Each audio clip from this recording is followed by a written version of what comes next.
So thank you for coming back. So for the second course of the day, we have the pleasure to have Francois Charton from Meta. And so he is a specialist of, among other things, of large language models and the application to mathematical research. So please welcome Francois Charton.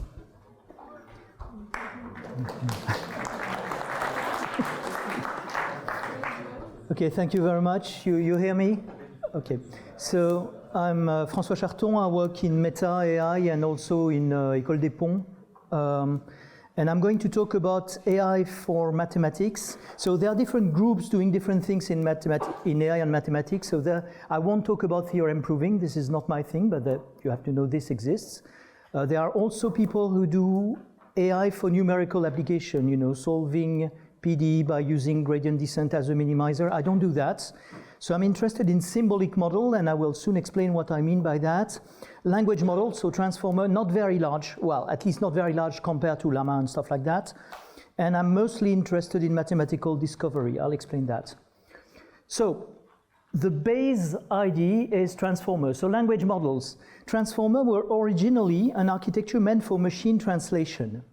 So the idea is that you have sentences in a language which are sequences of words, sequences of tokens, okay?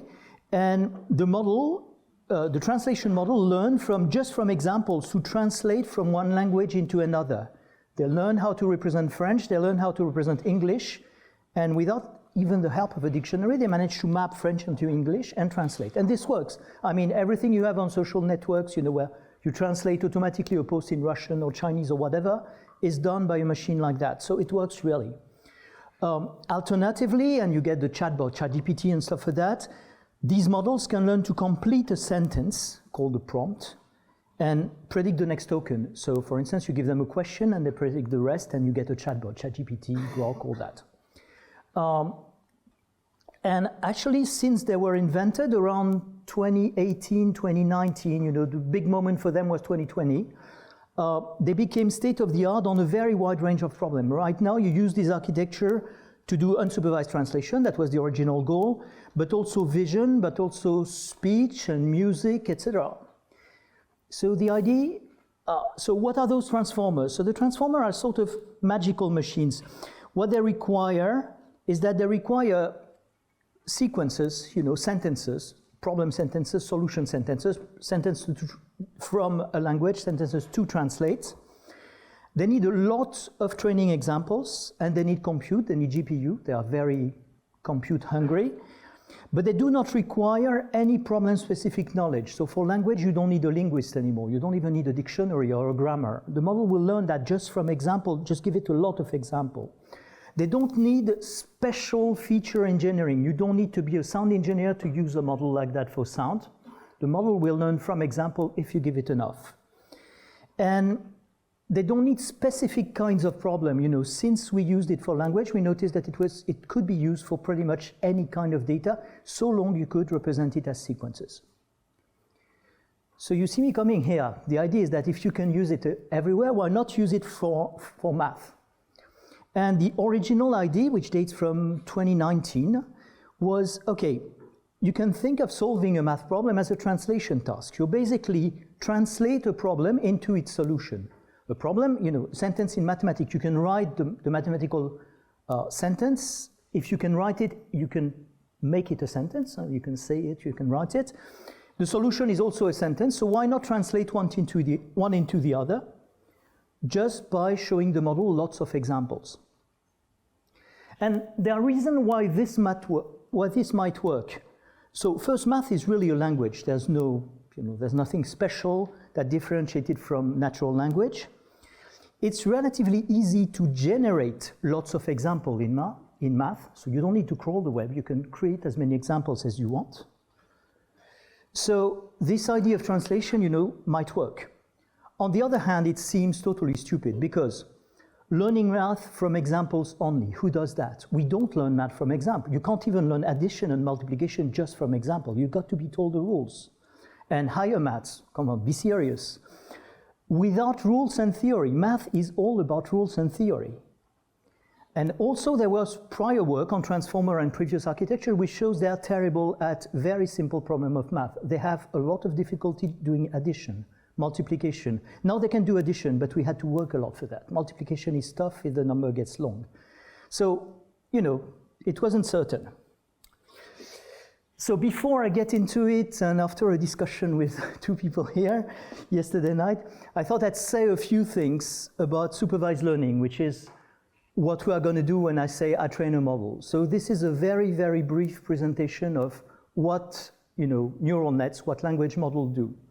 So a model, it's an overparameterized function. It's a model, I say obscenely, you got tens of millions, sometimes hundreds of millions of free parameters that map a sequence of input token to a probability distribution of solutions, of the solution tokens.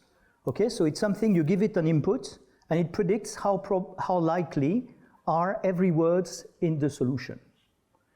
Okay, so the models, which we call the weights, are initialized randomly. So you have a garbage model predicting garbage. You put it something, and randomly it predicts, you give it a sentence, and it produces a random sentence. And the way the training works is that you're going to compare, so you feed the model a group of inputs. We call that a mini batch, so a set of question, sentence to be translated.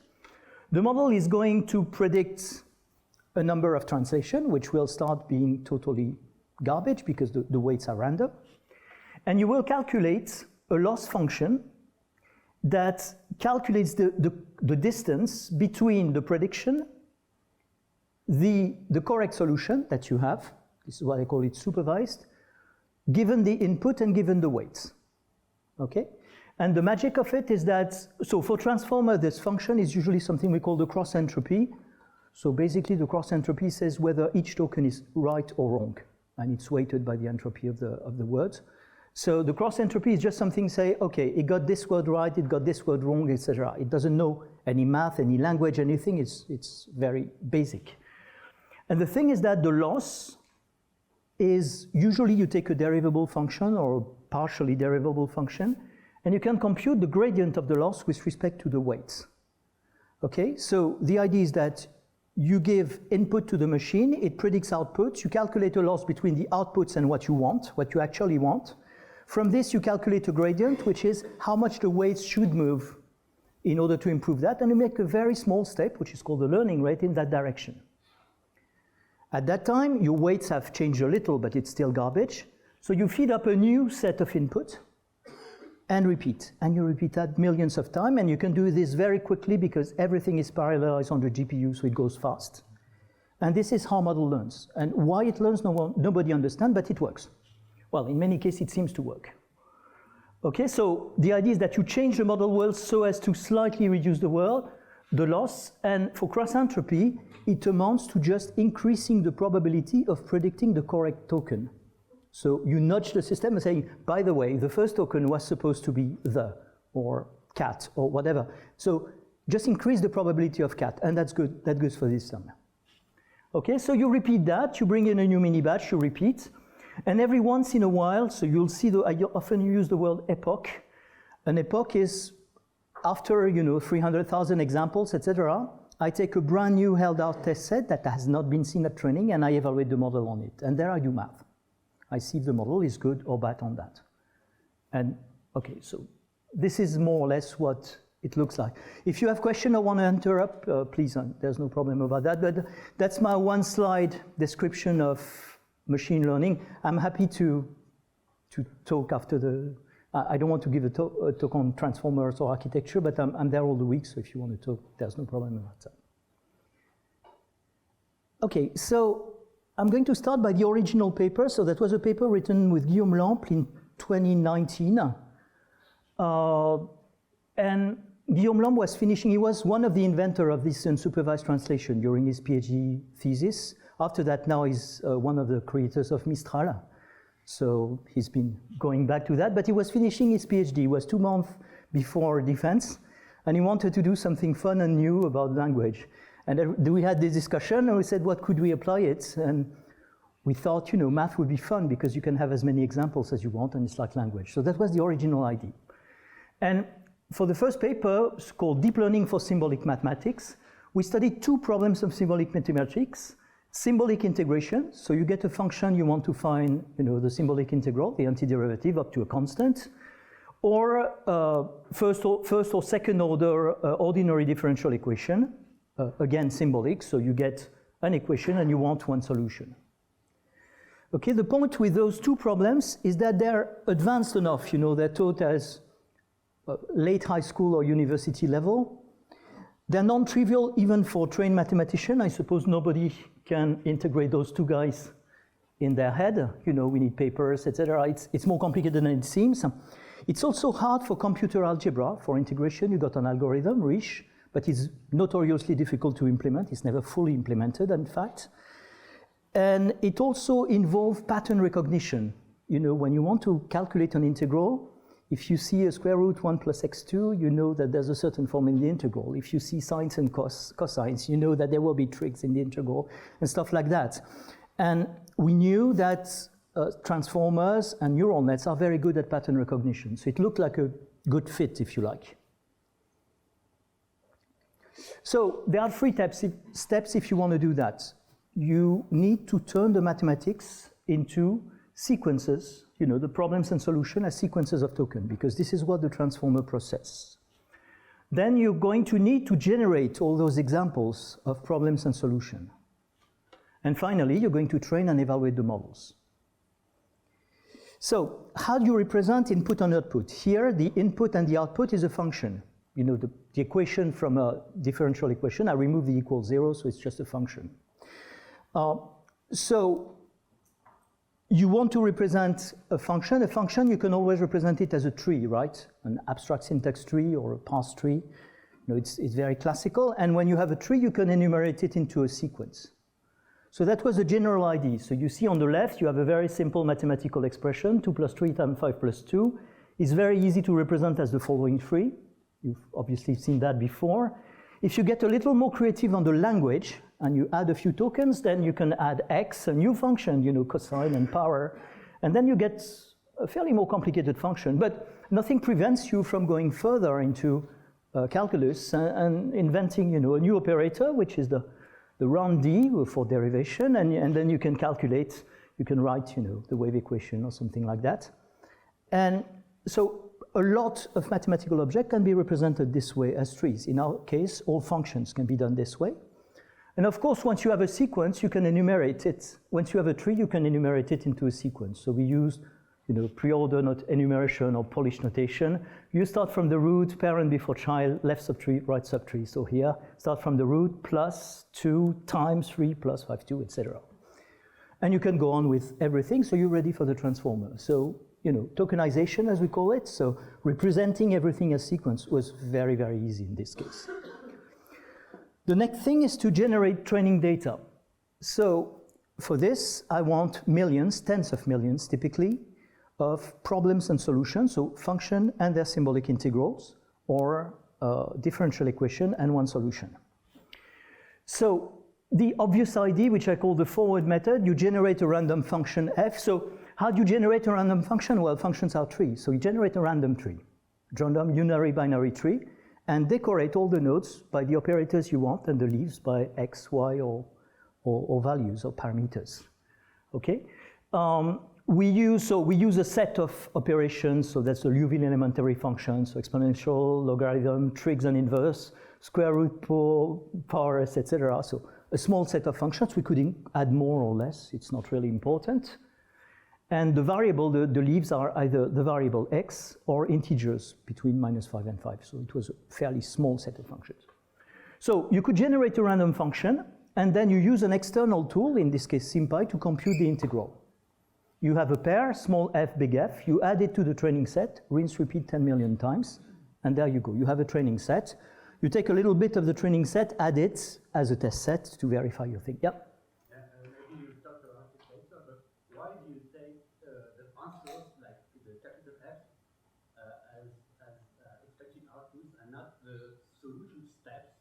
That is the transformations you use to compute the solution. Because that's how we use pattern recognition. Yeah, so at the beginning, this is chain of thought. When we started doing that, chain of thought wasn't even invented.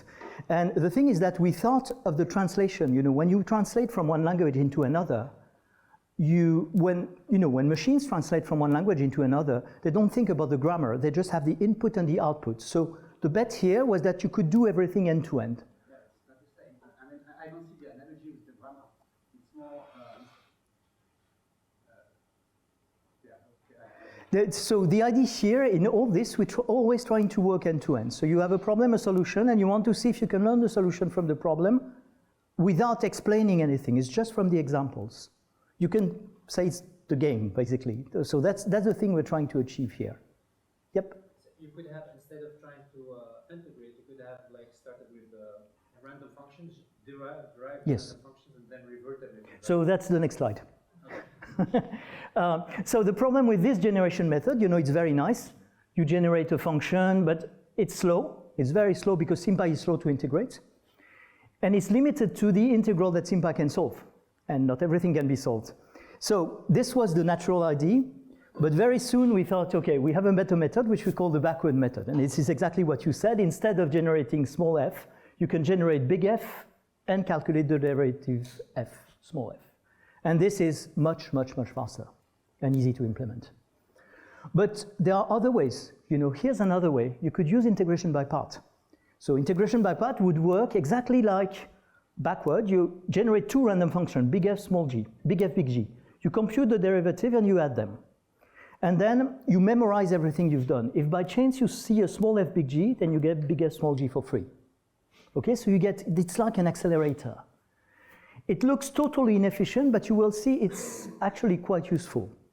But what's very important is we've seen free generation technique, and this will be something you'll hear a lot during this talk. Different generation techniques matter. Each generation technique explore a different part of the problem space. Let me explain what I mean by that. Here are exactly the kind of functions you get when you do forward generation. So you generate a random function, calculate the primitive. You see, all my functions has very, very small problems and very long solutions.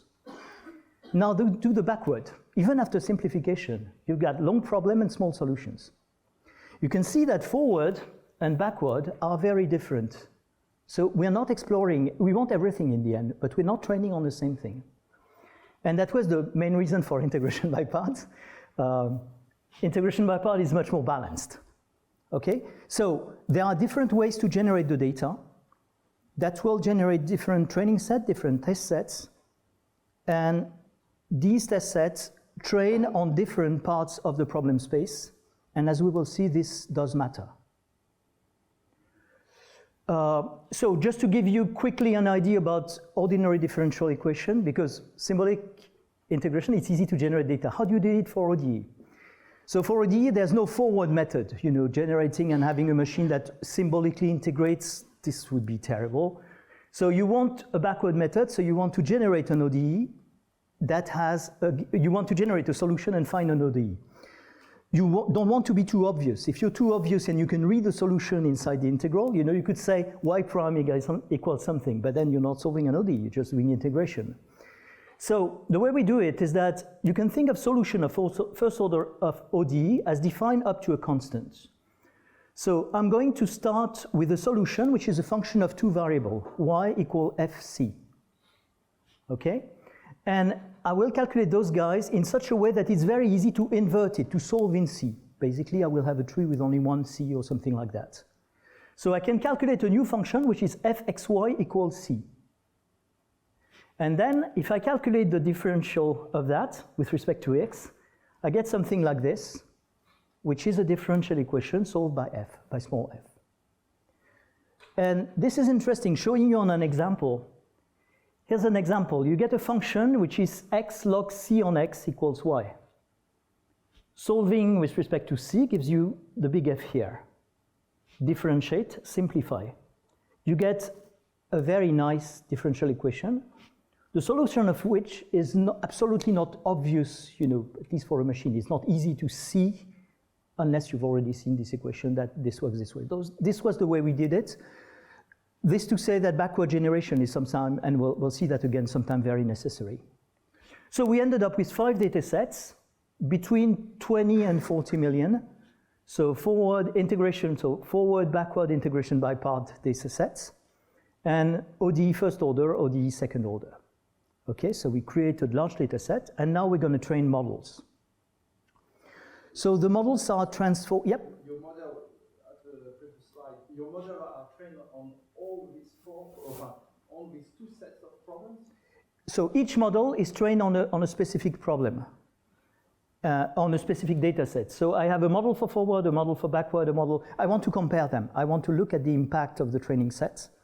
But then I couldn't mix and match different elements. My models work on only one task. So there's integration model and ODE model. I could split them.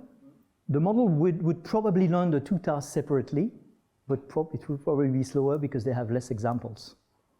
Okay, so yeah, so that was the idea at the point. But you would expect the best model to be the one which you train on the entire spectrum. So yeah, that's the hope. That's the hope. It's not necessarily true, as we will see.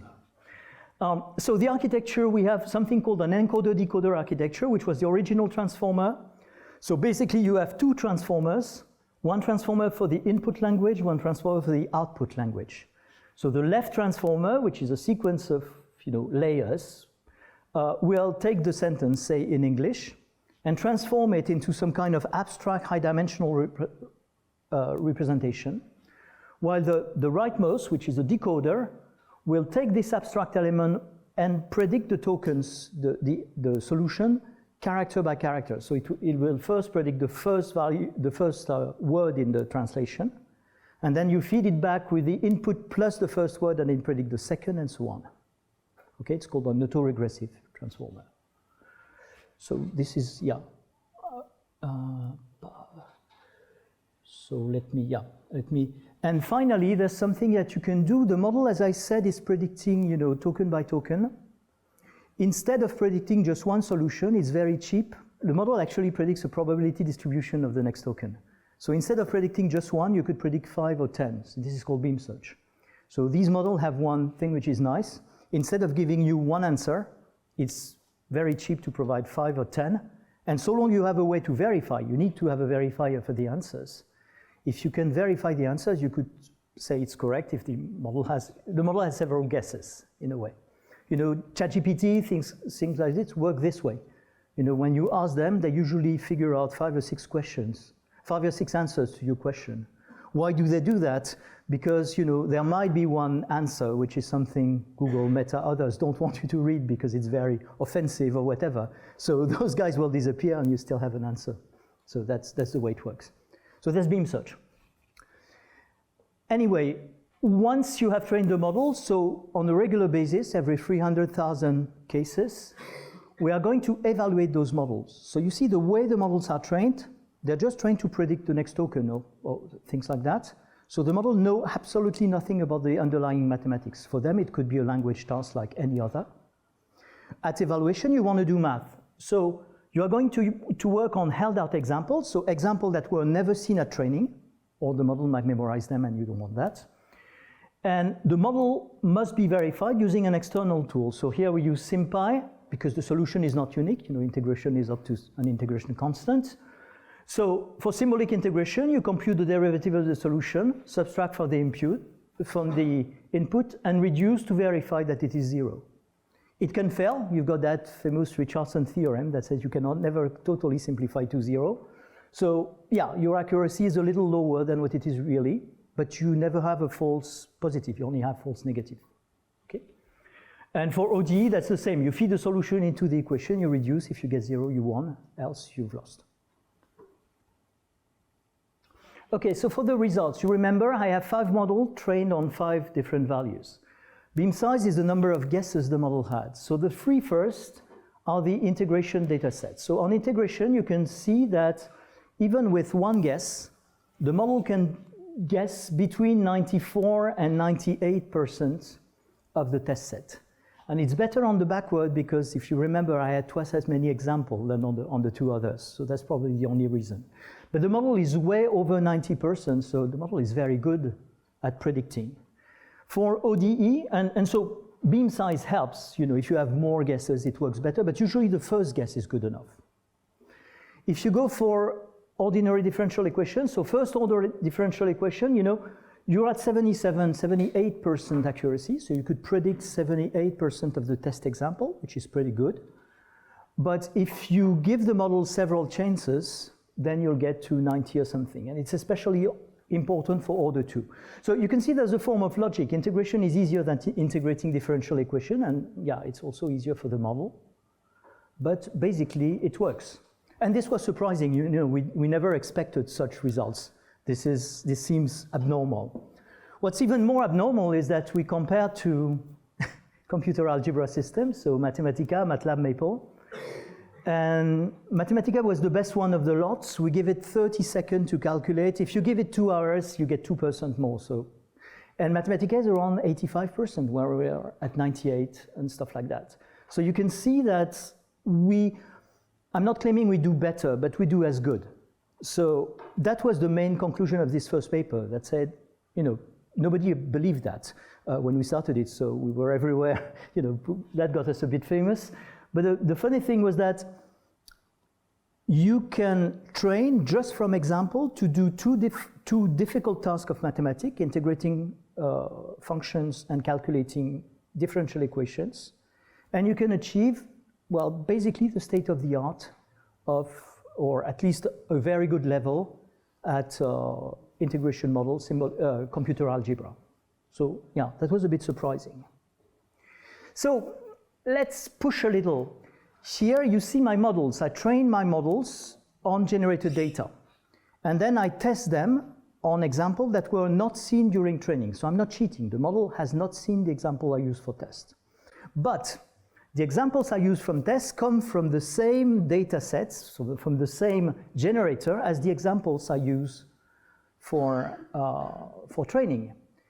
And if I were to use that in the wild, whatever in the wild means here, the models wouldn't come from, the test sets wouldn't come from a generator, right? So I'm sort of helping the model because my test set comes from the same generator as my training set. So how dependent are we on the generation method? So in order to do that, you could, use one generator for training data and another one for test data. So here the lines are the training data. So the first line is model trained on forward, the second is model trained on backward. And the columns are the test data. So you can see that if you train on forward, test on forward, you're at 90%. We've seen that, that's very good. But if you test on backward, boom, you're at 10%, 17% even if you use beam search. This is not negligible, this is way better than chains, but it's still very disappointing. If you go the other way, you can see that it's not symmetric. I don't know why, but it's never symmetric apparently. But it looks like we're not learning symbolic integration. We are learning symbolic integration of backward generation or forward generated function. So it's not as good as it seems. So the question is, how damning is this? So why does this happen? You remember, this is the look of the forward generation data set. So picture yourself as a transformer. You know nothing of mathematics. You know nothing, even of these functions. It's just language for you. And you've been shown 40 million examples that look like this. The only way you have to learn the rules of integration is just to look very hard at these examples. You will very soon spot the cardinal rule of integration. Cardinal rule of integration, you get a small problem and a long solution. It increases the size of the problem. And the transformer will be absolutely sure about it. Why? Well, because it's seen it consistently over the whole training set. There's no debate about it. So of course, if at test time you come in and aha, here's my test set. Yeah, the transformer has no chance. If you train a model to recognize dogs and you show it small dogs only at train time, or big dogs rather at train time, and at test time you show it small dogs, it will definitely say the small dogs are cats or some small animal because it's never seen a small dog. It's exactly the same here. So what I'm saying here is that of course generation matters because the generative data you use for training is the only data your model is going to see.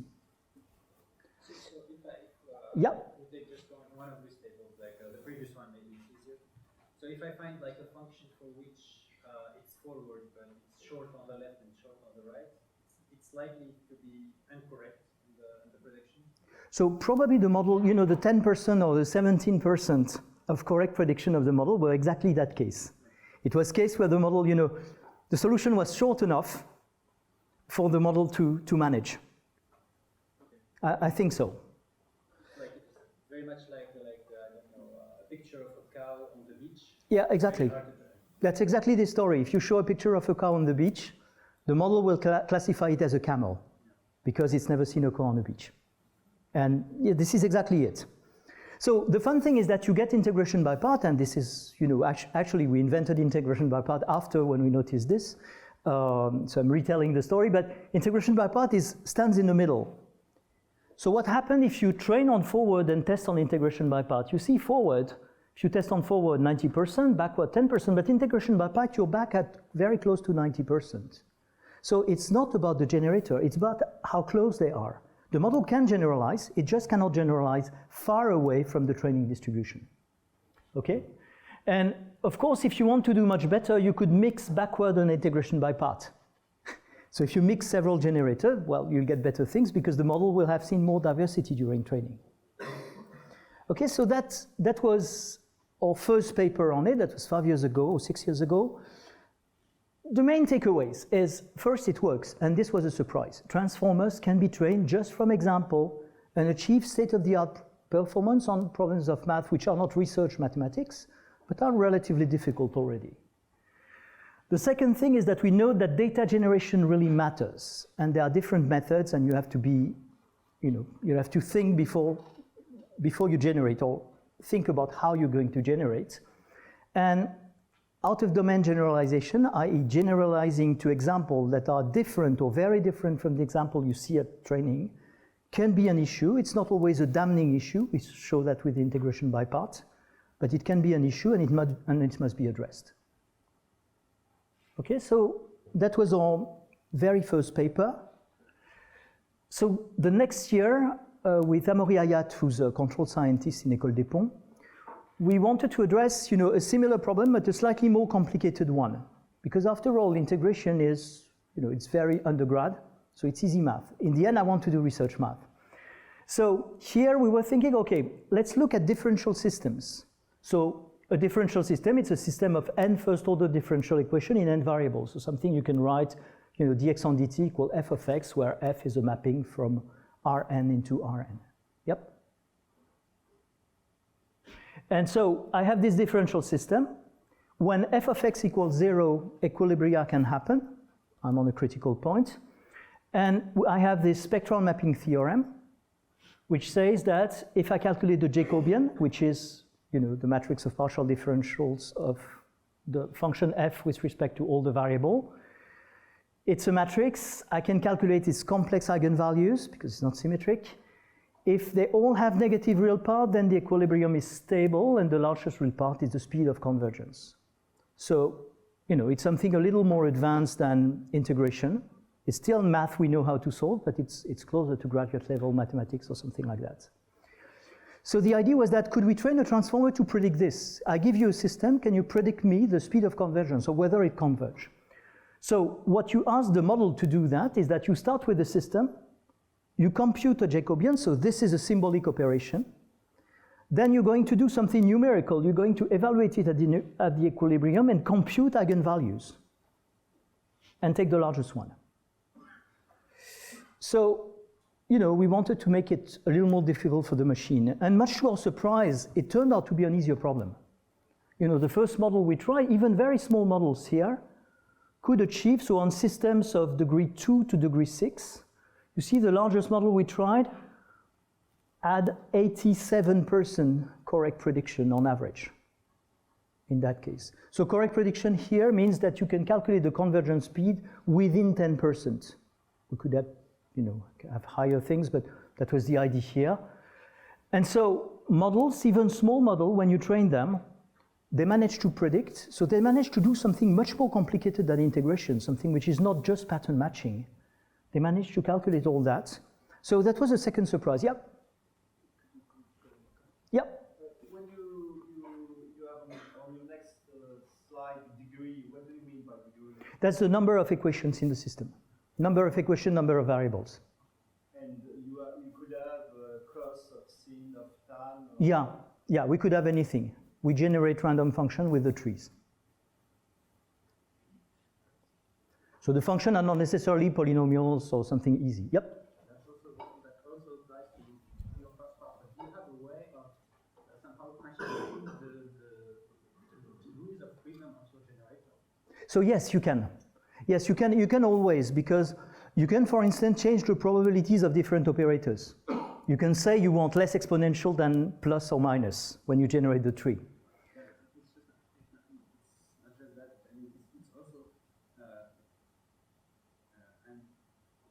All the produced output are subvariety of all possible things in the universe. Yes. Kind of simple manifold or something like that, or do you have a way of? So the only way we have to control is we control the number of parameters, the number of operators we have and their probability. We can eliminate stupid things, we simplify usually at the end to avoid having x of 2 or something like that. So we eliminate the very stupid generation. And then the only thing you can control is the size of the tree. So how many operators you want in your expression. You want 5 or 10 or 20. But that's the only thing we control here. We really control nothing on the training set. So the next thing was the controllability of differential system. So controllability of differential system, you want to do something bigger, more complicated, since the previous one turned out to be much easier than we thought. So you take differential systems that are over-parameterized, so that they have additional variable. So you have x, and you have u, which is a set of p additional variable. And the goal in control is say, okay, can you select the u variable so that if you start at a certain point at time 0, can you reach a second point at time t? This is what lands rovers on the moon, or stuff like that. This was invented for that, more or less. And there's a condition called the Kalman condition from Kalman, which says, okay, in this case, you basically have 2 Jacobians instead of 1. You have the Jacobian with respect to x and the Jacobian with respect to u. And the system will be controllable if the rank of this strange matrix is equal to n. So if this matrix is full rank. So the question was, okay, can we calculate the rank, or can we answer 0, 1, whether the system is full rank? So the kind of things you want to do there, you start with a system. You've got to differentiate twice to calculate 2 matrices. Then you've got to evaluate those matrices at some value. And then you're going to calculate a matrix and then compute the rank of the matrix. And here the rank is 2, so everything is fine. Okay, so again, when you do that, if you take a large enough model, so we have system with 3 to 6 equations, so fairly big systems, you end up with 97% of correct answers. So the model has absolutely no problem. What's even weirder is that if you take a model with only 1 layer and 64 dimensions, this is a model with 300,000 parameters. So for transformer, this is ridiculous. You wouldn't even dare do language on this. It would fail. Even very simple models achieve 80% accuracy on this. So it seems, that this task, which is, it's graduate mathematics, it's something that is taught usually after or at master's level or something like that, is very easy to learn for those machines. But yeah. For this problem, if you just answer yes every time, yes, it's controllable. What's the accuracy of that? So, unless I'm mystical, I think we had calculated that. It was around 30% or something like that. So we're very far. It's not, it doesn't work as, the model predicts every time. Most of the systems are not controllable.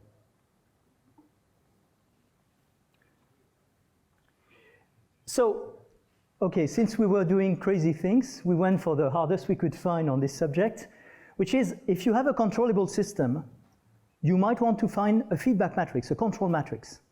So that's a matrix U such that U equals kx. So you multiply a matrix K so that U equals kx. So the control is a matrix times the position. Okay? So there are many answers, but a possible answer to this is this big thing where A and B, as the Jacobians have seen before. So we generated that, and we again train a transformer to see whether they can find the matrix. So the first line you see here is that you train the model, so you have systems of 2, 3, 4, 5, and 6 equations, and you want to predict the feedback matrix. So in the first line, what we do is that we see whether the model is capable of predicting the exact feedback matrix that we gave it, up to 10% accuracy of the largest error in all the coefficients of the matrix. And you can see that for degree 3, it sort of manages, but this drops very fast as the degree goes up. So it's absolutely non-trivial, but it's not very good. But the funny thing is the bottom one. The bottom line is that we looked at the model prediction, which were not the matrix we wanted, but we have a way to check whether it is a correct control matrix. And in that case, we noticed that in 2 cases out of 3, the model actually predicted the correct control matrix. So we're not at 100%, etc., but the problem is getting very, very difficult now. But we are way better than chains. There's no debate about that. And the model seems to be learning some kind of mathematics. So how does the 66% move if we just increase the test set? If we just double the test set, that will be the same. That will be the same. It's independent on the test set. The only thing with the 66 is that it's a mixture of in equal proportion of 3, 4, 5, and 6. So if you have larger degrees, it gets more difficult. And this is somehow expected, the more difficult the problem. But the funny thing here is that whereas the model really has trouble predicting the matrix I want, so calculating this crazy thing or approximating it somehow, the model managed to find something which is a correct feedback matrix. So, there's this strong impression that the model is actually learning somehow the underlying mathematics. The model definitely doesn't hallucinate a crazy solution. Okay, so more takeaways. The language model do not only do symbolic calculation. Like before, you have a symbolic expression, you want another symbolic expression like translation. You can use these models to calculate the numerical properties of symbolic systems. They can perform very complex calculation. Even in the first example, we had differentiation plus evaluation plus eigenvalues, and this works. And they seem to sort of understand the problem. That's my last result on controllability, which is, and I realize this is not this sounds probably a bit magical. I don't believe this is magical, but at least there is something about, the fact that it sort of makes mathematical sense. Okay, so the next idea is, can we push this forward and discover new math? So this is a very recent paper. It dates from this year. The time between it is that it really took a long time to build this one. So the next step, I'm still going on my dynamical systems. The spectral mapping theorem, so I still have my system x dot equal f of x. My spectral mapping theorem takes care of local stability at a point. What if I want global stability or stability at a neighborhood around the local equilibrium? Okay, so what I'm interested in is, suppose I have a system, and suppose my trajectory starts in the blue ball around the equilibrium, which I assume to be the origin. Will my model always stay inside the red ball? Okay, so, or might it go to infinity? So this is the question. If I start close to the equilibrium, will I stay or can I diverge? And it's obviously a much harder problem. If this makes you think of the n-body problem, etc., you're exactly right. This is exactly it. Or the n-body problem is a very close problem to that. So it's famous. It's been studied by Poincaré. It's been on Netflix recently. I wanted to push Poincaré and Netflix together on this slide. But basically, the important name is Lyapunov. So Lyapunov, a Russian mathematician, in 1892, found a characterization of globally stable systems. He said, okay, if you can find a function v, continuous with continuous derivable with continuous derivative c1, so function into the real space, into positive real space, such that this function is always, it has a strict minimum at the origin or at the equilibrium, it's infinite at infinity, and it has this funny gradient condition. You know, the gradient of v dot f of x everywhere is always negative, always have the same sign. I like to say it points away. It's not really the intuition, but you see the idea. If you can find such a function, then the system is globally stable. This is a sufficient condition, but actually Lyapunov showed that, well, after Lyapunov, it was shown that it's actually necessary in a very wide range of cases. So it's pretty tight. Yep. I'm sorry, what was f of F is the system. F is the gradient of the system. So you have a system which is x dot equal f of x. So this is the gradient everywhere. And if you can find a function that has a infinite at infinity, minimum at the minimum, at the equilibrium, and that has this so that the gradient points away from f, if you like, then in that case, you have global equilibrium. So this theorem is sort of magical. You know, it characterizes all global systems, so it's quite an impressive theorem. But it has a huge problem, is that Lyapunov never gave us, and nobody ever found, a constructive way to build V. And except for special cases, we're going to see it in sum of squared, etc. There's a second problem that I will mention, but quickly. If you relax the first condition and make the minimum, you know, not a strict minimum, but a global minimum, a minimum still, then you have what they call a barrier, a Lyapunov barrier function. So basically, the function V splits the configuration space into two subspace. And the trajectory, I cannot say if it goes into infinity or not, but it never leaves the configuration subspace. It starts in. Okay, so that's a related problem.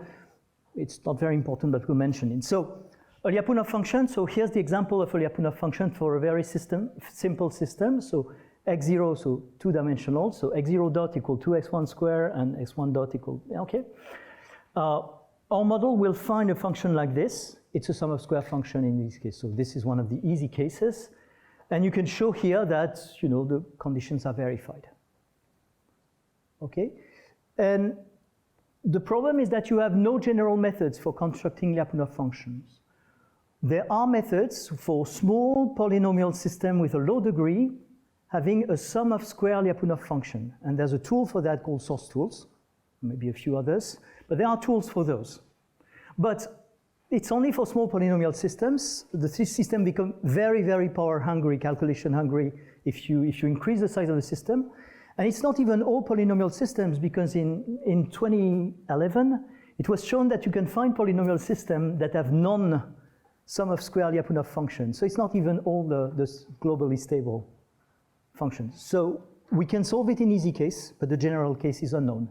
And the way mathematicians do it, well, they just try. Amaury Hayat, our co-author, who's a professor now in École des Ponts, got his PhD thesis and quite a few honors on it for finding one Lyapunov function. This is the kind of difficulty of the problem you have. So the idea is that, okay, can we use transformer on this problem? Can we give a system and have the machine guess us a Lyapunov function? It's easy to verify. We verified the free condition. So if I show enough cases. So the problem here is, how do I generate a training test? Yep. Is it really easy to verify? Like if we just take the barrier, it's not... Well, you have to verify, you know, whether a function has a global minimum or whether a value is always, a dot product is always negative. So you could use SMT solvers, or you could do source solvers in order to calculate that. It's slow, it's much slower, much more difficult than verifying. You will have negative failure, negative errors, but you can basically solve it. It's at least much easier to verify than to solve. Yeah. So you can check that with optimization SMT tool, but the hard problem is, how do you generate the training set? Because, you know, there's no solver because it's an open problem, except for the easy cases. So how am I going to get the problems and solution things? So in a perfect world, the way I generate data is I train from examples. So I need the pairs of systems and associated functions. So I would like to randomly sample stable systems, compute the Lyapunov function, and add the pair. But this doesn't work because I cannot even characterize a stable system unless I have a Lyapunov function, so I'm stuck. And there's no way I can calculate Lyapunov functions. So, you know, adding this thing is, as the French say, quand les poules auront des dents. Never gonna happen. And of course, you could do that in one special case, which are the very easy polynomial things, which is better than nothing, but, you know, that's not what we want to solve. So, the way, well, we've seen it, is the backward generation. We want to randomly sample a Lyapunov function and find a system that is associated to it. But again, we need to be a little bright. So we want to sample a random function v, and the important word is random, which must be C1, have a strict minimum in 0, and be infinite at infinity. And then, using v, we want to find a random system, f, as general as possible, so that we verify the third Lyapunov condition. Okay, so this is the plan for data generation. So you want v and f, so there are two things you need to remember when you do that. You want v and f as generic as possible. Ideally, you would like to sample v from the class of all continuous functions with a strict minimum at 0 and infinite at infinity. But this is a hard problem. You know, the strict minimum is a very hard problem. And for v, you would like to sample all the functions from all the functions verifying this, but this again is a hard problem. So the difficulty is to generate generic enough functions. In any case also, a problem you will have is that the training distribution will be different from the test distribution. You remember the backward and forward in the case of integration. I will have this here, because the function I want to use for test are not my stupid backward functions. I want to generate random elements and see if I get the Lyapunov functions.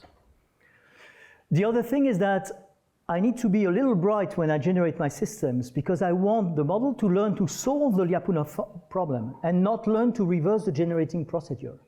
And I will always have this doubt, you know, is my model really solving the problem?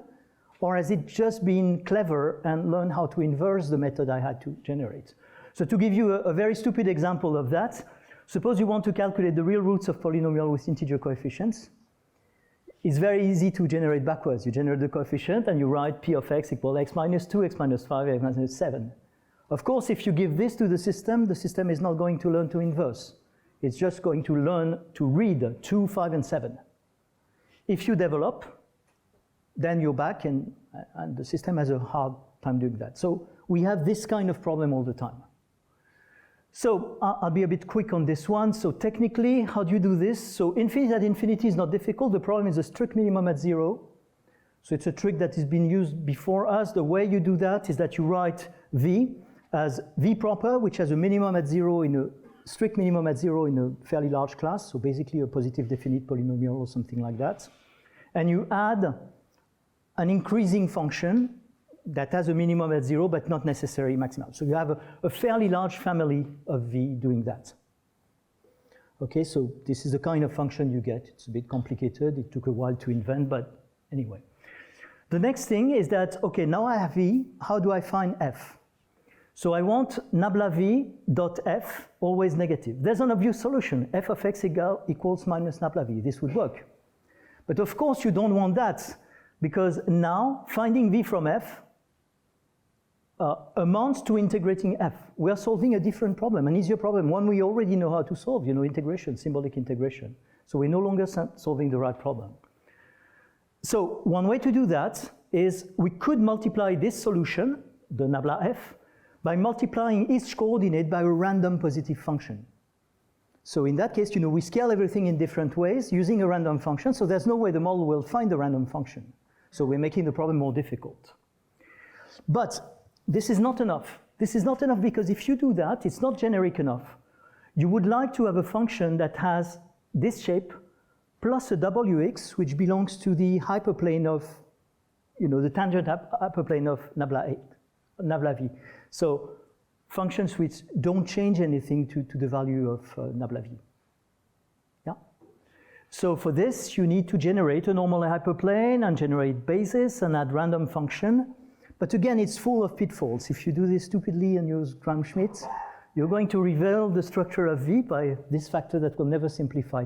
So all this to say that the complicated part, and it took us several years to do that with serious mathematicians, is that it's very difficult to generate something that is sort of foolproof, or at least solid enough that you expect that the model will not guess you or guess the solution from the problem. But anyway, finally, we got training sets. So we got two backward training sets, a polynomial training set, so a set of backward generated data where all the systems are only polynomials. So that's a generalization of what SOS2 can do, not necessarily sum of square Lyapunov function, just polynomial systems. And then a non-polynomial system, so they're basically polynomial of general function. Think of trig polynomial, etc. We wanted to limit the complexity. We could have gone for worse than that. So we have two backward data set of 1 million examples. And using SOS2, we could generate much smaller data set of easy problems. So we have FLIAP, which are polynomials that SOS2 can solve. That was several weeks of working on the cluster, so it's tough. And FBAR, which has more, but it's a barrier Lyapunov function. So they solve a related but easier problem, okay, which we're going to use as test set. So we've done that, we generated everything, now we train the model. So the first thing we do is in-domain performance, so we train the model and test it on the same data set as, well, the held out data from the same generator. And there you see everything is great. If you look at the forward data set, you see that the model managed pretty well to calculate the barrier and even the Lyapunov function. It's a little less good for the Lyapunov function, but remember you only have 100,000 examples, which is very small. So the model learns to predict Lyapunov function just as SOS2s, or somehow. For the polynomial, it seems very good, but the problem is that I would also see that if the model had learned to inverse my generating procedure. So here, this proves nothing. I would like, so the way to check, whether the model didn't inverse the procedure is to test the backward data on the backward model on the forward data. What does it compute here? The Lyapunov function? Yeah, this is calculating the Lyapunov function. So basically, you give it a system, it calculates a Lyapunov function. I had a test set of functions that were not seen at training, and I verified that the production of the model is a Lyapunov function by using, SMT solver or things like that. So I'm doing the math and verifying that the model is correct.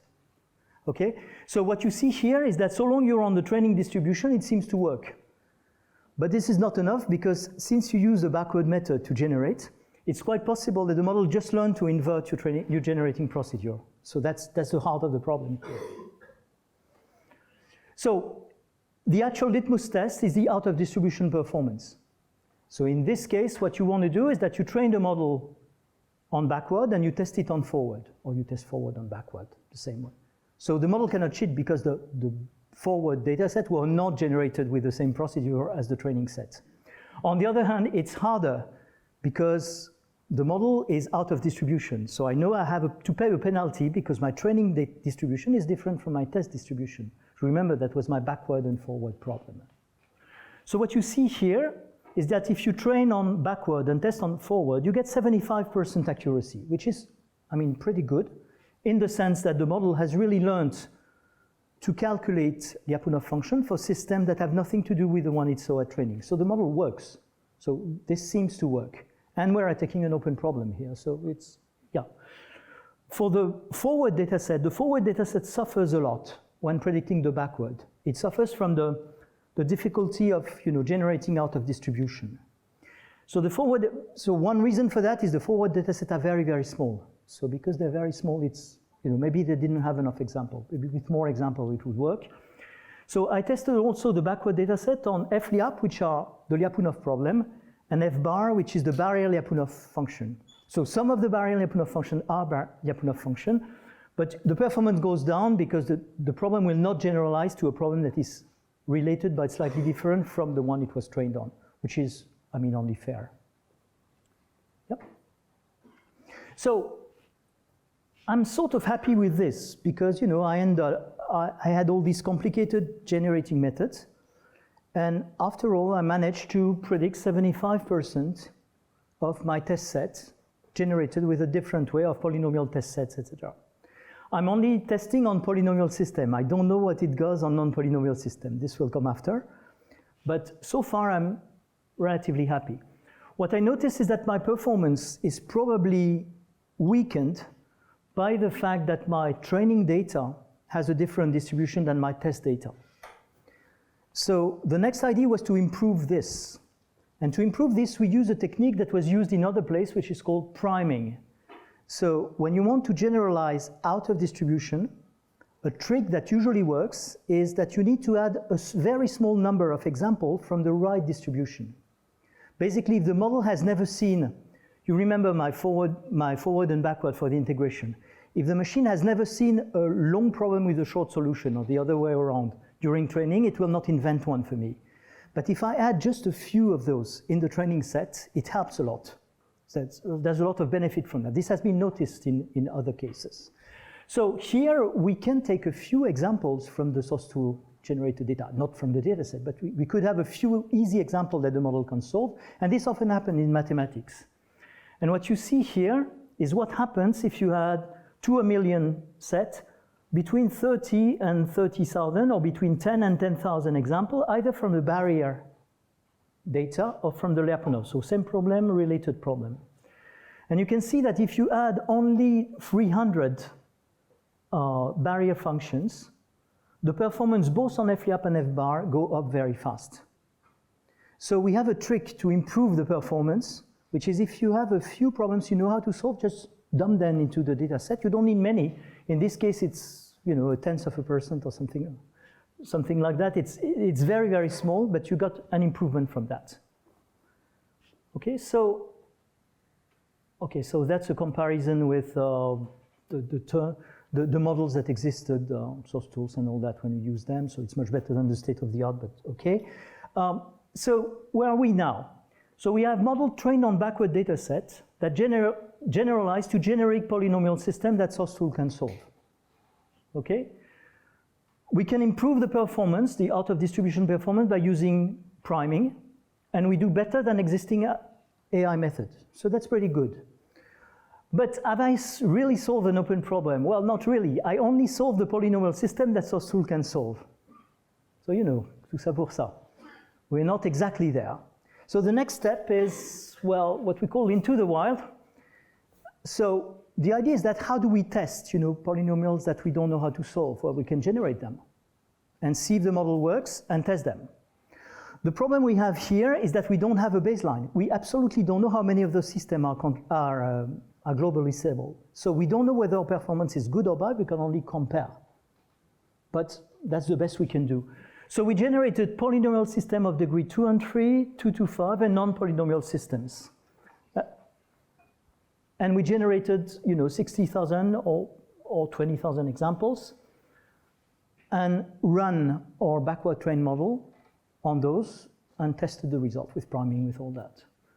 So what you see is that if you put source tool on this, you get about 1%. If you put the other existing AI method, you got a few % accuracy.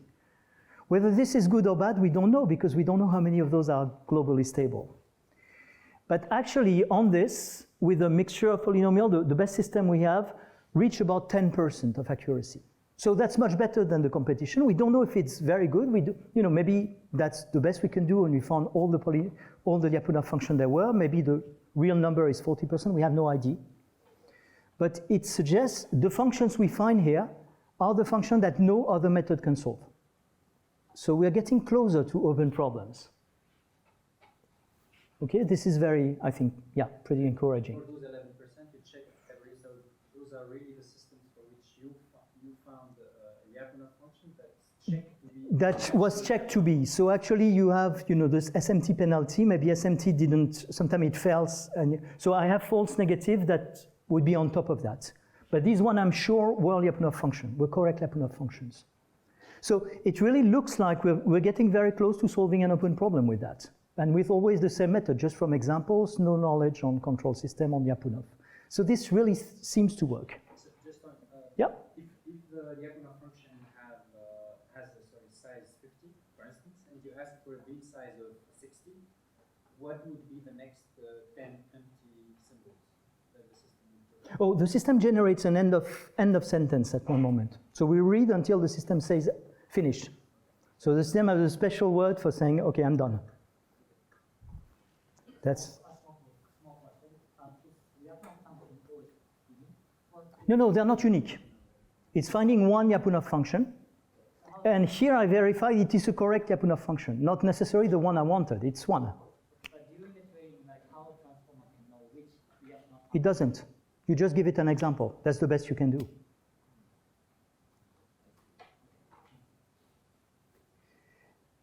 So to finish this, we could do better because we could bootstrap, using wild examples. So we could feed back into the model example that the model has already solved in order to improve, etc.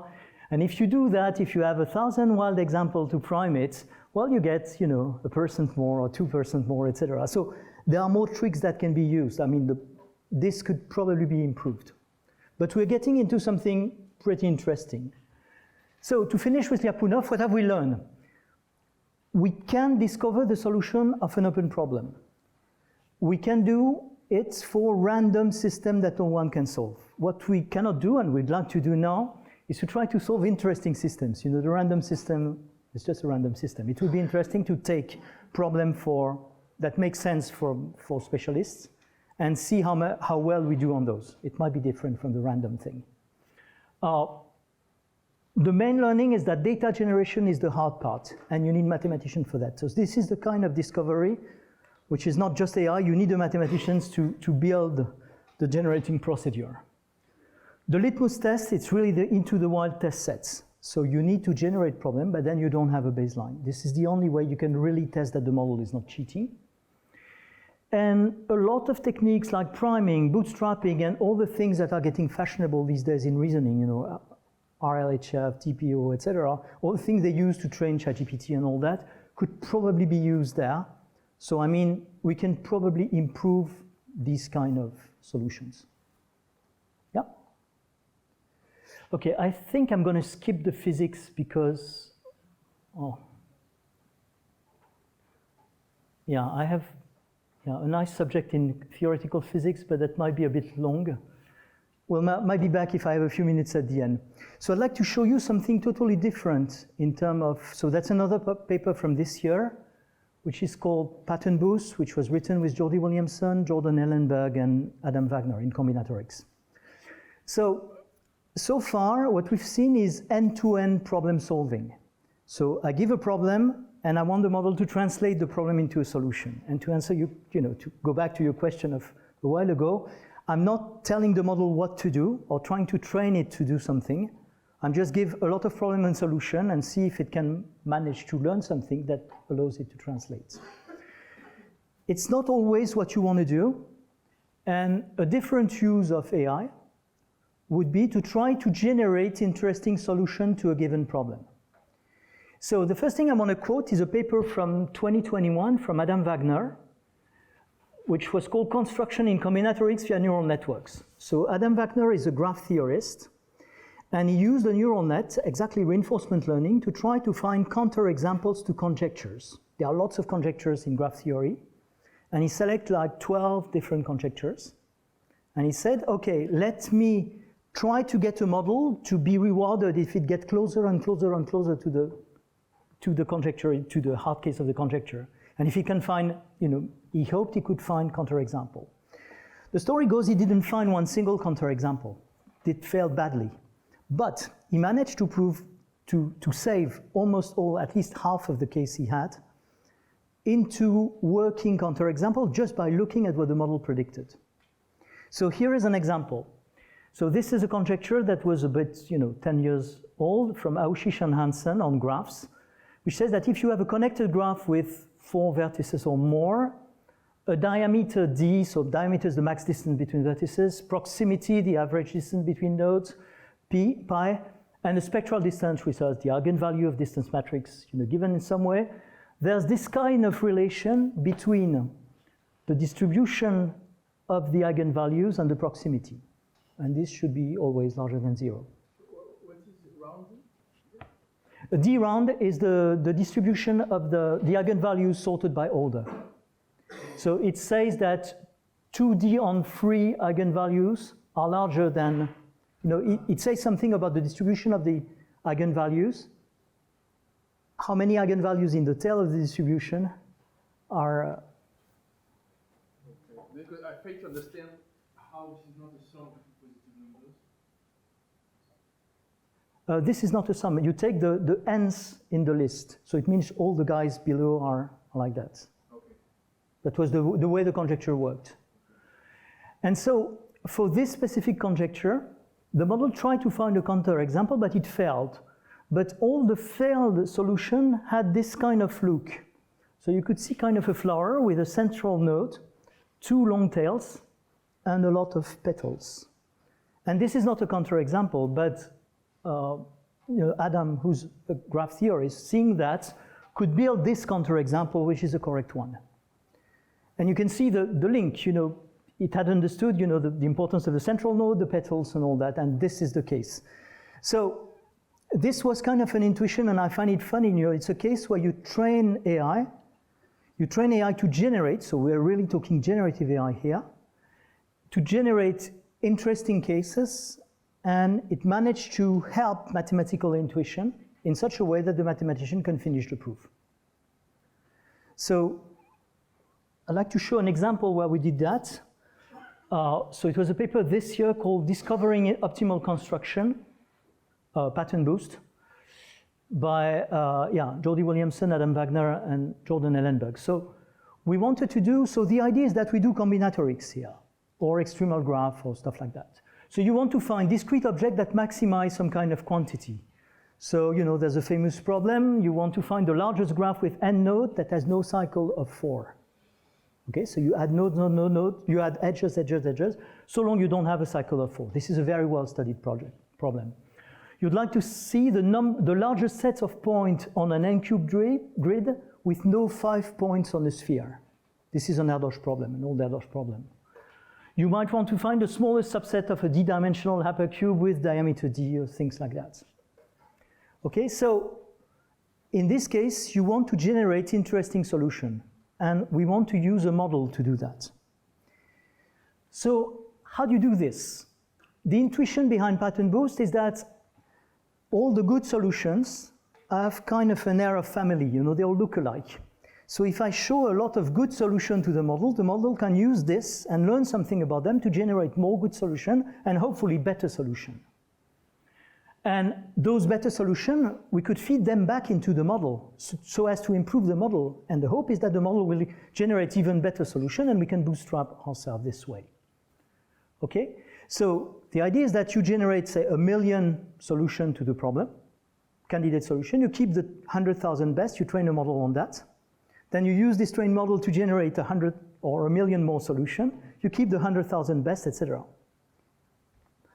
So there's a risk here, which has been studied, which is called model collapse. We know that if you train a model on their own output data, usually the model performance decreases.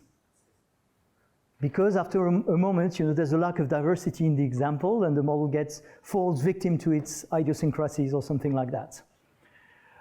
But we have shown in another paper that you can prevent this if you add some signal, some additional signal like verification or something like that. So in this case, what we do is that every time the model generates a solution, we use a local search, an easy local search algorithm, something easy to do for every problem. And we just improve the solution a little, and we show that it sort of works better. So if you think of it, a way to think of it is that it's like a genetic algorithm with a transformer instead of the genetic method. So you have a population of candidates. You improve them, in genetic, you randomly generate a population. You improve them. You train a decoder. So in this case, it's an old Karpathy tool named MakeMore. It's something very, very simple to train. And you generate a new population, improve your local search, keep the best, and you fine-tune, rinse, repeat, etc. Okay, so showing you how it works. Here's the no-square problem. So we want to construct a graph with n vertices without 4 cycles. It's a very well-studied problem. There are papers by Tim Gowers, by all that. Lots of people have worked on this. And no solutions, well, we know solutions for n up to 40. Over 40, we have only estimates, and over 60, nothing is known. We managed to be competitive to find the best solution up to n equals 33. So we're not state-of-the-art, but we're getting closer, I mean. Here are the kind of things you see. So if you have a budget of 50 million local search, and you just do 50 million local search, here's the distribution of length you get. The best solution is 96. You see that on average, the solution you find are 81 edges large, and the best you want is 86. If you use pattern boost after 50 million local search, so you rinse and repeat and you have 50 million examples altogether, you find the same distribution here, but you can see that the model has found increasingly more interesting solution, better solution, and now the best solution is around 89 and all that. So it might be luck.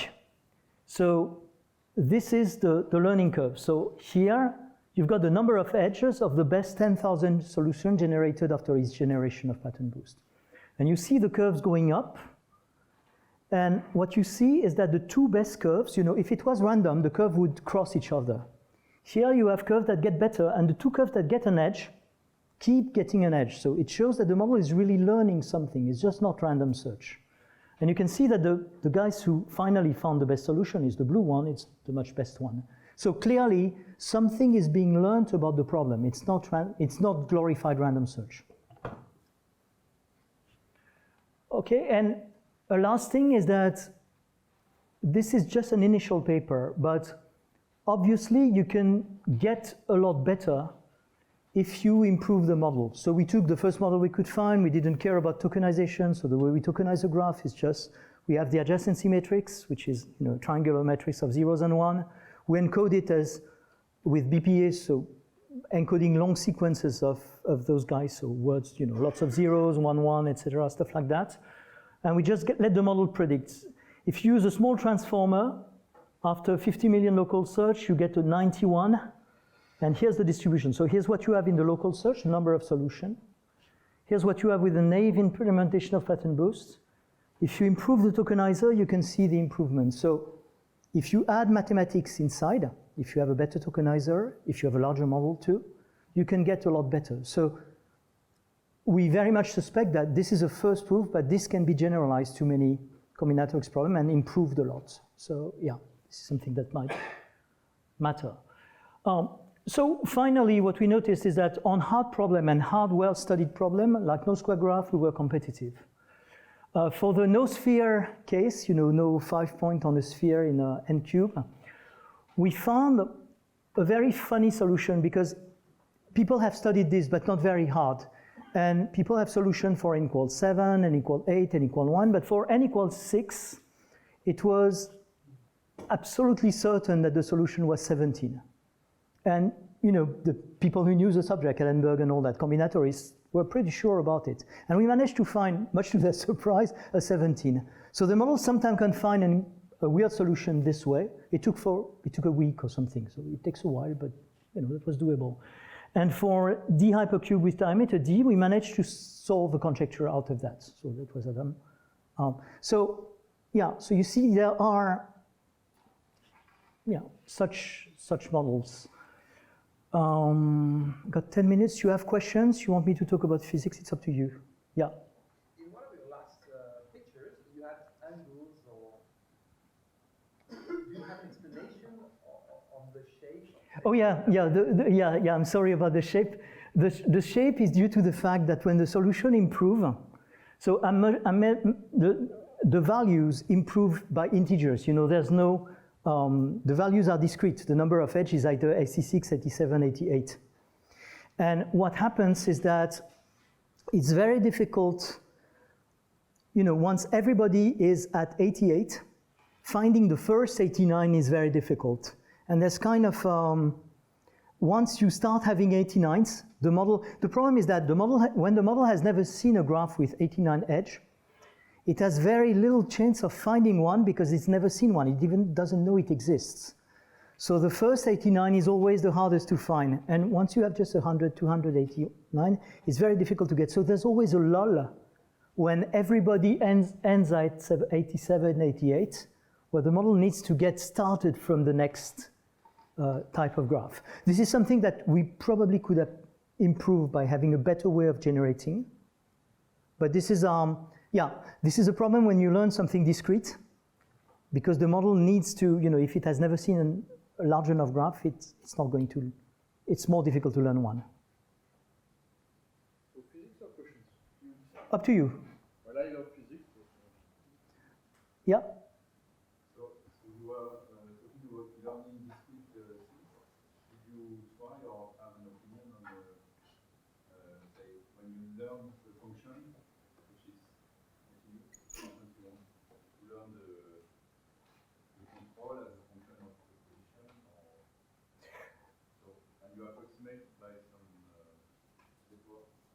So we could, this is called a surrogate model. We could try to learn the function.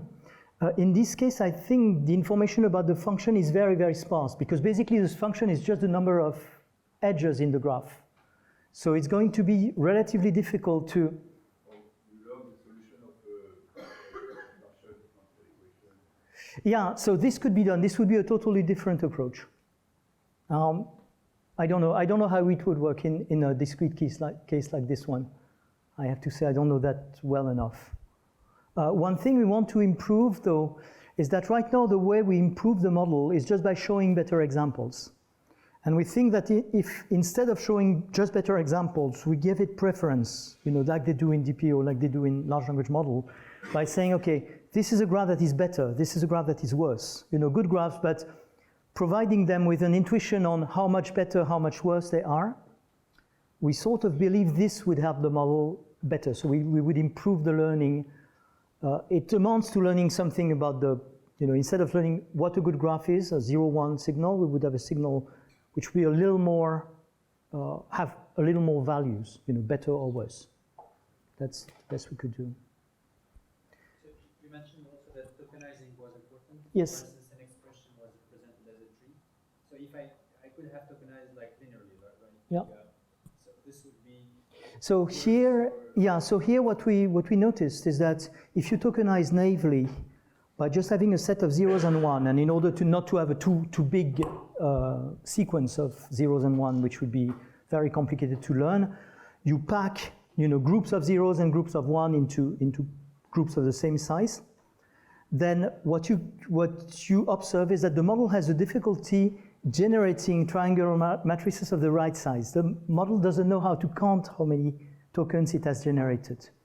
So you get a lot of generated graphs which are just wrong because they don't have the correct number of edges, or the matrix are not the same size. So here, the trick that worked was just adding a comma at the end of every line to say end of line.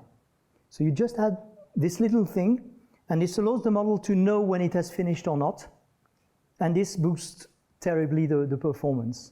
Another way to tokenize graph would be to tokenize it as pairs, saying input node, output node, so long set of pairs, as many pairs as you have edges. That would work as well. Yeah, should we stop here? I think we should. Yeah, I had an example in physics. If I have time tomorrow, I'll talk about it. Yeah, exactly. Thank you very much.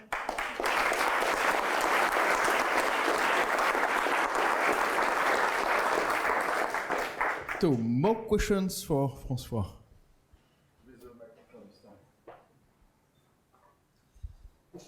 I have a question that I do not understand myself. All along of your talk, you say several times, our model learn mathematics. Okay, forget mathematics. This is just language, this is just symbols, and so on. So there is information theory for symbols. We could try, for example, for your function at the beginning represented by trees, cosinus is a symbol, and so on, and we could try to compute a kind of Shannon entropy for this data set input, and so on. And so my question is, does this kind of highlight, does this kind of consideration could explain some of the phenomena occurs in your experiments? For example, you say for the forward generation of system, backward for there the entropy is different. And so it's completely natural that if the entropy is different, when the model is trained on a given entropy, it will behave badly on another entropy, and so on. So my question is: does there some kind of work in this? So I don't know. I don't know. Actually, I've been looking for that for a while because I've been talking of out of distribution.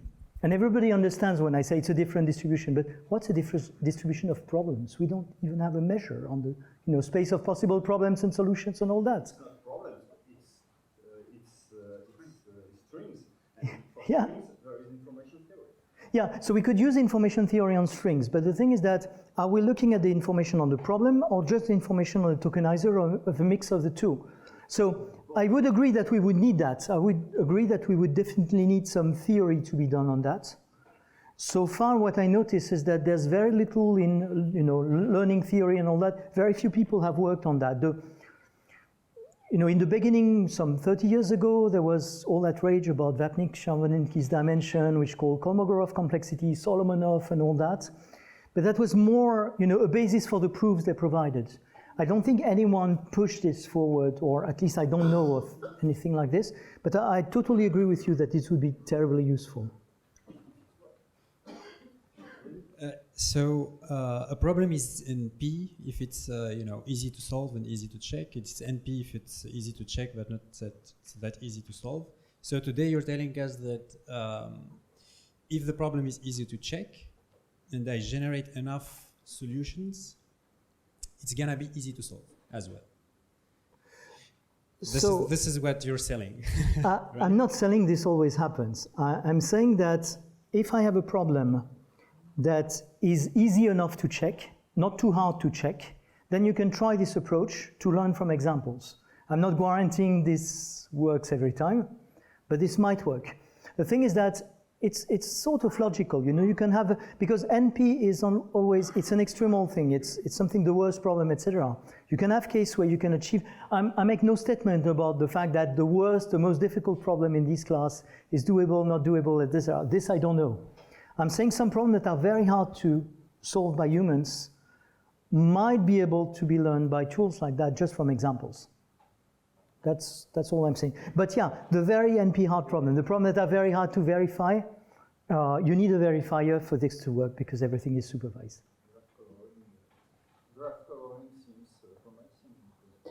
So one thing we want to do, so we actually applied for a grant on that. One thing we want to do is graphs now. And we'd like to pre-train a model on graphs. So train a model on lots of easy problems of graph, and then hope that the model can generalize to hard problems, or train on small problem and generalize to large. And if this worked, it would be very impressive because that's basically the ideas that led to ChatGPT and all that, but applies to pure math. Okay, thank you for the talk in which you present a lot of impressive and promising results. But I'm curious about the skill of computing you need for the training, like in terms of the time you need to finish training and the computing resources. You are from Meta AI, you can get access to. Yeah, so let me speak a little about that. So you need GPUs. If you don't have GPUs, you're dead. You cannot train you can test without a GPU.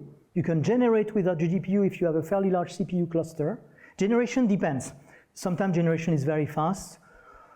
For, Lyapunov to generate 1 million, it took us, we had like 1,000 CPUs, so it's not nothing, but it's doable in a cluster, and it took a few days.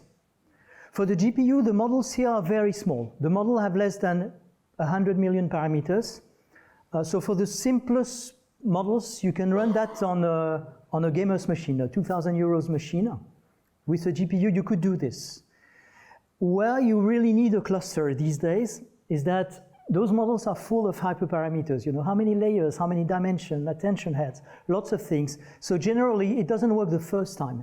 And you might need a lot of GPUs in order to test all the hyperparameters. It's a very experimental science.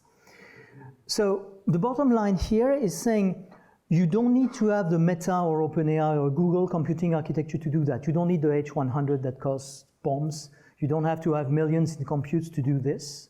You do need a cluster. But if you have access, a few 10,000 of hours on the Jean-Zay cluster, for instance, yeah, you can train that, no problem. You can train that if you have a university with a couple of GPUs that can run something. It's, so yes, you need compute, but no, it's not something it's not reserved to big tech that has thousands of GPUs. There's a lot of disinformation on what can be done in academia and what cannot be done in academia. To be very honest, what I observe, I work with a lot of American universities these days, and now pretty much all the big universities in America have enough compute to run programs like that. For instance, the thing in physics that I haven't shown, none of the compute was from Meta. Everything was either for SLAC or from UMedicine, and they had more than they need on that. So that's, yeah. Yes, so I have a question about, you're taking quite fairly complicated problems here that the computer knows to do well.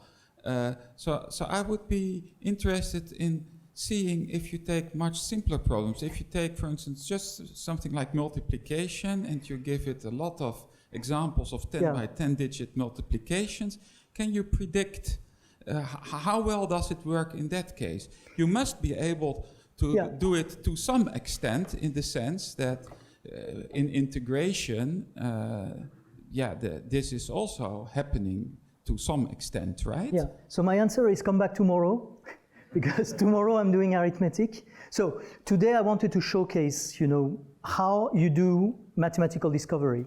Tomorrow what I want to present on a number of arithmetic problems, so we'll talk about modular addition, multiplication, the GCD, stuff like that. How you can, how the model managed to do it to some extent, and how you can try to understand what the model is doing. So it works, but again, it is a bit deceptive. There are easy problems like multiplication. ChatGPT today can do multiplication so long the operands have less than 5 digits. More than 5 digits, it fails. And they can do addition with long sequence, but it took a lot of work and a lot of money to achieve this. So it's sometimes a bit strange, because there are operations that are very difficult that the model do with no problem, and there are very easy exact operations that the model doesn't do well. So if I were to apply that, to research problem, etc., not all research problem will work. And what works and what doesn't work, what is easy and what is hard is not yet understood. But tomorrow I'll show easy problems. But then also on integration, for instance, still, isn't it true that if they take just some of these expressions and make some of the parameters a bit more complicated, then immediately somehow the thing wouldn't work anymore? If it's more than 5 digits or something like this? So there are two ways to answer that. One thing is that the model is very bad out of its training distribution. So if it has never seen a function with more than 5 operators, it will never generalize to things it has never seen. You need priming. You don't need a lot of examples, that's the point of priming, but it will generalize badly. On the first case, on this first thing, there was a follow-up paper by a team in Washington, I think, who showed that the results on this first model were extremely unstable. If you change a little, you just change one parameter and an integral that was calculable become non-calculable by the same model. So the model was brittle. I think we can improve this today. We've learned a lot over the last 5 years, but this is true. This is yet something that is not well understood, how stable the model are. I think I will address again a few things about generalization tomorrow. I don't have definitive answers. It's still, being researched. I don't think we have a definitive answer on that. Last question? Maybe a last question. Thank you very much. So it's a very, very naive question. Does the model learn the basic rules somehow with this? So can it then tell you these are the basic rules? So I think the model, one thing I'm pretty sure is that teaching the model the rules in order to help predicting is not a good idea. This doesn't work. The model doesn't proceed this way. It works from example. Now, and we'll see that tomorrow again. What's very clear is that the model learns a number of the invariants or the properties of the data it has. And if the model learns them, they are probably hidden inside the model weights. The difficulty is to find them inside the model weights. And this is a whole area of research. How are you able to characterize something that the model has learned? But I have a few, tomorrow I'll show a couple of things that really suggest that there are cases Well, for instance, if you look at the errors the model do, if you look very hard at the errors, very often you are able to interpret these errors by, tracking back these errors and noticing that at one moment the model made a very simple error. So usually the errors are sort of principled, if you like. So I think there are actually things that that you could learn inside the latent representation. The problem is that what makes these models work is that they work in very high dimension. What makes them work is that they have tons of parameters. And the problem with that, it's very, very difficult to interpret. Because, what people have usually been doing is that they do a principal component analysis or something like that on the data. But if you do that, you're eliminating a lot of information just for the sake of visualization. And usually you will lose most of the things. So we don't quite know how to interpret that, but that is a very fruitful and interesting area of future research, sure. Thank you.